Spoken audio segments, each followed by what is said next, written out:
మరి ఒకే రాష్ట్రం ఒకే కార్డు అని చెప్పేసి అంటాడు. మరి ఒకే దేశం ఒకే ఎన్నిక ఎందుకుండదు? ఒకే దేశం ఒకే ఎన్నిక ఎందుకుండదు? దానికి మాత్రం వద్దంటావు నువ్వు. అంటే నువ్వు చేస్తే సంసారం, ఇంకోళ్ళు చేస్తే వ్యభిచారమా? సిఎస్ శాంతకుమారి మేడం మరి ఇంకా ఎందుకుంటుంది ఇక్కడ? బీఆర్ఎస్ హయాంలో ఆమె మంచిగానే పనిచేసిందనట. ఎందుకంటే ఒక్కరు ఉండాలన్నట్టు బీఆర్ఎస్ లో ఏమేమి లోసుకులు ఉన్నాయో చెప్పేందుకు వాళ్ళు ఉండాలి కదా అని ఈ శాంతికుమార్ మేడం పెట్టినట్టు జాగా కిరాయి తీసుకొని లోన్లు గీన్లు వడ్డీలు గిడ్డీలు తెచ్చుకొని ఒక షెడ్ వేసుకొని వ్యాపారం చేసుకుంటే ఆ షెడ్ మొత్తం నేలమట్టం అని చెప్తుంది. ఇదెక్కడ న్యాయం? హైడ్రాకు. యూట్యూబ్ ప్రేక్షకుల నమస్కారం. దయచేసి మిట్లారా మన వీడియోను లైక్ చేయండి అంటే థంబ్ సింబల్. ఎందుకంటే మీరు ఎన్ని లైకులు చేస్తే అంతమందికి రికమెండ్ అవుతుంది మిట్లారా. సో ముఖ్యంగా ఒక వార్త చూస్తున్నాం మనం. ఒక రాష్ట్రం ఒకే కార్డు. ఒక రాష్ట్రం అంటే one state one card. Ration, ఆరోగ్యం, సంక్షేమం అన్నింటికీ అదే. అందులోనే హెల్త్ ప్రొఫైల్. మరి ఒకే రాష్ట్రం ఒకే కార్డు అని చెప్పేసి అంటాడు. మరి ఒకే దేశం ఒకే ఎన్నిక ఎందుకుండద్దు? నువ్వు ఒకటే కార్డు ఎందుకు పెడతానవంటే, ఒకటే కార్డు అనేది నువ్వు రాష్ట్రాన్ని అభివృద్ధి చేసేందుకు, రాష్ట్రంలో ఖర్చులు తక్కువ కావాలి, ప్రతి ఒక్క డేటా ఉండాలి, ఒకటేసారి పెట్టాలి. అంటే ఒకే కార్డుతోని నువ్వు మొత్తం కూడా ఒకే రాష్ట్రం ఒకే కార్డు అనే నినాదంతో పోతాను. మరి ఒకే దేశం ఒకే ఎన్నిక ఎందుకుండద్దు? దానికి మాత్రం వద్దంటావు నువ్వు. అంటే నువ్వు చేస్తే సంసారం, ఇంకోళ్ళు చేస్తే వ్యభిచారమా? రేవంత్ రెడ్డి సక్కని పూస లెక్క కూర్చొని 2 చేతులు కట్టుకొని 3 రంగుల జెండా పట్టుకొని వచ్చి మా కొంపంతా ముంచుతాయి. అందరి కంపలు ఏడుస్తారు పేదోళ్ళు. హైడ్రా మీద కానీ లేకపోతే రేవంత్ రెడ్డి మీద కానీ దుమ్మెత్తి పోస్తారు పేదోళ్ళు. పేదోళ్ళ జోలికి ఎందుకు పోతారు? ఒక చిన్న ఎగ్జాంపుల్ చెప్తున్నా మిత్రులారా. నిన్నటి కల్లా అక్కడ ఈటల రాజేందర్ అన్న పోయిండు. అక్కడ జరిగింది ఏంటంటే, పాపం చెప్పుకుంటే ఏంటంటే, ఒకటి కిరాయి తీసుకుంటారు. జాగా కిరాయి తీసుకొని లోన్లు గీన్లు వడ్డీలు గిడ్డీలు తెచ్చుకొని ఒక షెడ్ వేసుకొని వ్యాపారం చేసుకుంటే ఆ షెడ్ మొత్తం నేలమట్టం అని చెప్తుంది. ఇదెక్కడ న్యాయం? హైడ్రాకు. ఇది న్యాయమేనా? కిరాయికి ఉన్న వాళ్ళ షెడ్లు తీసేసినాం. ఆ కిరాయికి ఉన్న వాళ్ళకు అది FTL అని తెలుసా, బఫర్ జోన్ అని తెలుసా? ఇంత అన్యాయం ఎక్కడ ఉంటుందా? మీకు వాళ్ళ ఉసురు తాకదా? మీరు చూడండి, జర జాగ్రత్తగా మీరు గమనించండి. తప్పేం లేదు మిత్రులారా.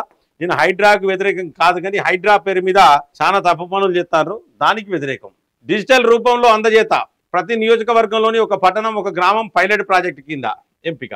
అంటే ప్రతి నియోజకవర్గంలో ఒక పట్టణం, అంటే ఫర్ ఎగ్జాంపుల్ వరంగల్, మన వరంగల్ పశ్చిమ నియోజకవర్గం ఉన్నది. అంటే ఈ వరంగల్ పశ్చిమ నియోజకవర్గంలోకి వెళ్ళి ఒక టౌన్, అంటే టౌన్ అంటే మనకు ఒకటి హన్మకొండ టౌన్ వస్తుంది. సో హన్మకొండ టౌన్ పైలట్ ప్రాజెక్టుగా, అలాగే ఏదైనా ఊరు, చిన్న ఊరు ఏదైనా ఉందంటే ఆ ఊరును కూడా పైలట్ ప్రాజెక్ట్. అంటే దాంట్లో వీళ్ళు ఫస్ట్ ఒకటే కార్డు ఇచ్చుకుంటూ దానికి రేషన్, ఆ కార్డులోనే హెల్త్ కు సంబంధించి, సంక్షేమంకి సంబంధించింది మంచి ఆలోచన. కానీ రేవంత్ రెడ్డి చేసేది ఏం లేదు. ఇలా రేవంత్ రెడ్డిని మంచి అన్నది. ఎందుకంటే ఈ రేవంత్ రెడ్డి, మనం మంచి అంటాం, మనకు విజ్ఞత ఉన్నది, ఈయనకు విజ్ఞత లేదు. ఈయన విజ్ఞత లేదు కాబట్టి జమిలీ ఎన్నికలు ఎందుకు అంటాలండి? ఒకే దేశం ఒకే ఎన్నికలు ఉంటే 1,50,000 కోట్లు ప్రతి 5 సంవత్సరాలకు ఒకసారి మనకు మిగులుతాయి. చాలా టైం మిగులుతుంది. దాదాపు 1 సంవత్సరం టైము కూడా ఎక్స్ట్రా అభివృద్ధి చేసుకోవచ్చు. అంటే ముందు పోతాం మన దేశం ముందు పోతుంది. ఇది వద్దు. అంటే ఎన్నికల సిబ్బందికి ఇబ్బంది ఉంటుంది, వాళ్ళకి ఇబ్బంది లేకుండా చేయొద్దు. వీళ్ళ కథలు అన్నీ ఎట్లుంటాయంటే మిత్రులారా, రేవంత్ రెడ్డి చూడండి, మొత్తం ఇక సక్కని పూస సుధా పూస లెక్క కూర్చున్నాడు. నీళ్ళ బాటిల్లు పెట్టుకొని ఇటు ఈయన గడ్డ తిత్తారంటే మరి ఎప్పుడు ఇస్తాడు? ముఖ్యమంత్రి అయినాక తిత్తాడు కావచ్చు. రేవంత్ రెడ్డిని పక్కకు దాన్ని ముఖ్యమంత్రి అయినాక తిత్తాడు కావచ్చు ఉత్తమ్ కుమార్ రెడ్డి. చూడాలి నిపుణులతో ఈయన కూడా చేతులు కట్టుకున్నాడు.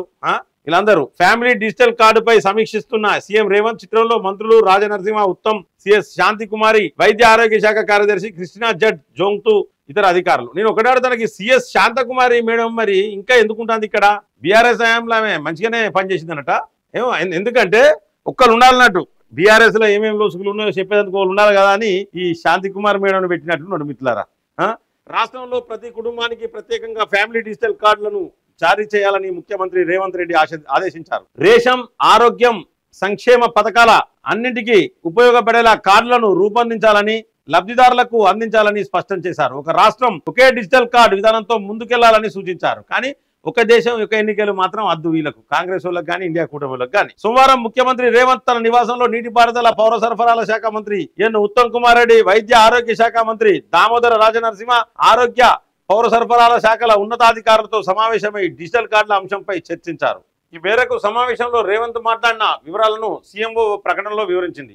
అర్హులందరికీ సంక్షేమ పథకాలు అందేలా ఫ్యామిలీ డిజిటల్ కార్డులు ఉండాలి. వీటితోని లబ్ధిదారులు రాష్ట్రంలో ఎక్కడైనా రేషన్, ఆరోగ్య సేవలు పొందేలా ఉండాలి. రాష్ట్రంలోని ప్రతి శాసనసభ నియోజకవర్గం పరిధిలో ఒక పట్టణం, ఒక గ్రామాన్ని పైలట్ ప్రాజెక్ట్ కింద ఎంపిక చేసి కార్యాచరణ ప్రారంభించాలి. ఫ్యామిలీ డిజిటల్ కార్డులో ప్రతి కుటుంబ సభ్యుని హెల్త్ ప్రొఫైల్ ఉండాలి. ఆయా కుటుంబాల్లో కొత్త సభ్యుల చేరిక తొలగింపునకు సంబంధించి ఎప్పటికప్పుడు కార్డును అప్డేట్ చేసుకునేలా చూడాలి. డిజిటల్ కార్డుల పర్యవేక్షణకు జిల్లాల వారీగా వ్యవస్థను ఏర్పాటు చేయాలి. కుటుంబాల సమగ్ర వివరాల నమోదుతో ఇప్పటికే కర్ణాటక, రాజస్థాన్, హర్యానా రాష్ట్రాలు కార్డు ఇచ్చినందున అక్కడ సమగ్ర అధ్యయనం చేయాలి. అన్నింటినీ పరిశీలించి సమగ్ర నివేదిక రూపొందించాలని సీఎం రేవంత్ ఆదేశించారు. సమావేశంలో సిఎస్ శాంతికుమారి, సీఎం ప్రత్యేక కార్యదర్శి అజిత్ రెడ్డి, సీఎం కార్యదర్శులు చంద్రశేఖర్ రెడ్డి, అంతా రెడ్డిలో ఉన్నారేదా, సంగీత సత్యనారాయణ, వైద్య ఆరోగ్య శాఖ కార్యదర్శి కృష్ణ జడ్ జోంగ్తు, కమిషనర్ ఆర్వి కర్ణన్, పౌర సరఫరాల శాఖ కమిషనర్ డిఎస్ చౌహాన్ పాల్గొన్నారు. మొత్తానికైతే ఒక డిజిటల్ కార్డు ఇస్తారు. ఆ డిజిటల్ కార్డుతోనే అన్ని మన హెల్త్ ప్రొఫైల్ కావచ్చు, రేషన్ మనం కొనుక్కునే రేషన్ కావచ్చు, అంటే అన్ని వివరాలు ఎప్పటికప్పుడు ఉంటాయి. ఆ కార్డును మరి రేవంత్ సర్కార్ పెడుతుంది, కానీ ఒకే దేశం ఒకే ఎన్నిక వద్దంటుంది. మరి ఇక వాళ్ళ విజ్ఞతకే వదిలేద్దాం.